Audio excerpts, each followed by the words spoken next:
Well, oddly enough, I can't ever remember being, quote, interested in television as a performer. I was simply automatically drawn in, and not in any unique sense, but everybody in radio, or everybody in the movies, everybody in Broadway, everybody in show business already, in other words, was being invited to take part in television. And there were, for the first few years, some people even hosting shows who ideally wouldn't have been hired, but there was nobody else in television.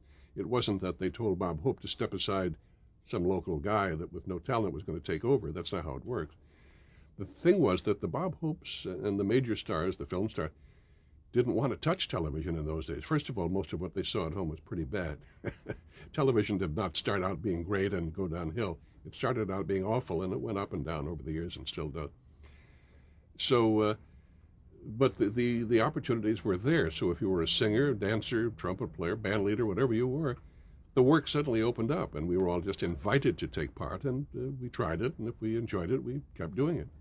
No, but I have three or four recollections, one of which might be the first. There was a show that a local disc jockey named Peter Potter used to have on the air.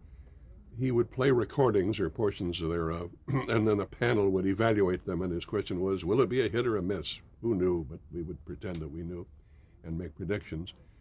And then there was another show. There was a fellow named Mike Stokey. Yeah, Pantomime Quiz.